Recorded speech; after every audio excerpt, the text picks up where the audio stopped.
to an edition of Can That Be Veganised? Today I'm going to attempt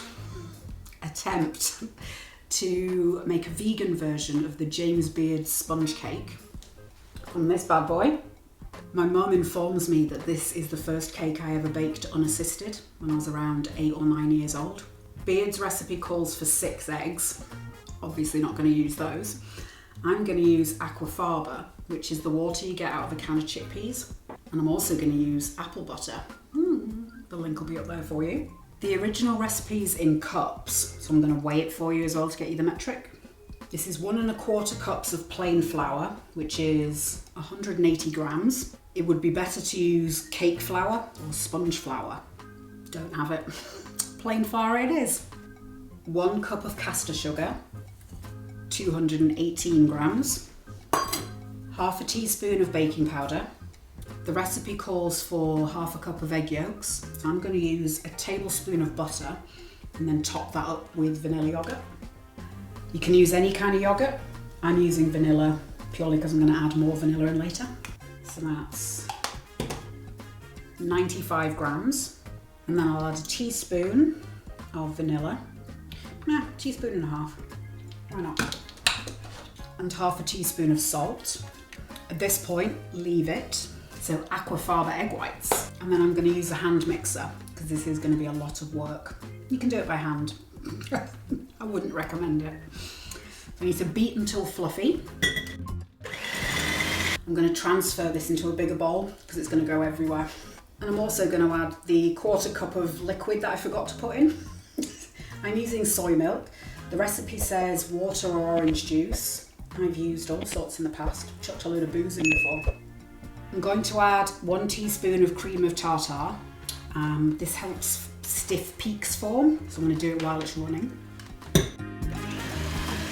I'm preheating the oven at 175 degrees C, which is about 340 Fahrenheit. The recipe says 350 degrees Fahrenheit. This is a fan oven. That's an old cookbook, so I'm going to go somewhere a little bit lower. I'll start this and start slowly adding the sugar.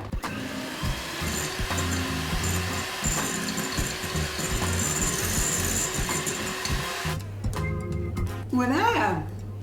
Look at that. I'm going to regret this, I have a feeling, but I'm going to do it anyway. The way to test if your egg whites or your whip is ready. No, nearly. It's just sliding away from the bowl, but staying in shape. But it's me. So I don't want to have wasted 10 minutes of whipping. Put this to the side. Bring the batter over, give that a quick blast. Now that's all evenly. I might just take that to bed and eat it. With vegan baking, you can of course lick the bowl because there's no raw eggs in there, so it might be a nice one for the kids. If you've seen the Schitt's Creek episode with Fold the Cheese, that's what we're about to do, except not cheese, butter. A little tip, because this is quite sticky and thick, is to put a spoonful in. Makes it a little bit looser and easier to work with. And I want to fold in about 1/4 at a time, although it doesn't need to be precise. So folding, it's just kind of turning it over, cutting it through a little bit. Because you want to keep as much of that air inside as possible. And you do want to work it well enough to combine it so you've got no dark streaks, but not too much that it flattens. This quantity is enough for a 10-inch cake pan. I'm using a 6. What I'd like to also try is a little biscuit called, I think it's a prelato.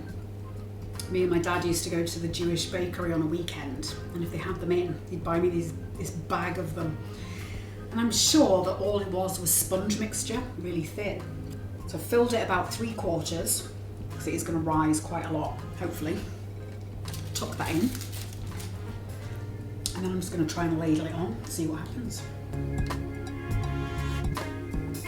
Put those in. So I'm just going to pull it out and have a quick look. I mean, it's very liquid still, but at least it's caking a bit.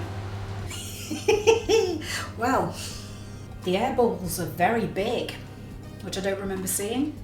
These have been in for 30 minutes now, so I'm just gonna have a check. I did put the temperature back up to 160, just so it doesn't take as long. So it's still very jiggly.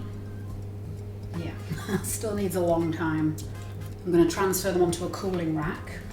It's good to do these proof of concepts. Yeah, lower temperature for a longer time, I think. These are cold now, so I'll have a little try. These, I mean, it's this. The texture underneath, very shiny. Almost like a meringue. It's very crunchy. And I think that's because of the amount of sugar that's in there. It's very good. I'll go right in the middle this time. I'll put it back in the oven for 5-10 minutes.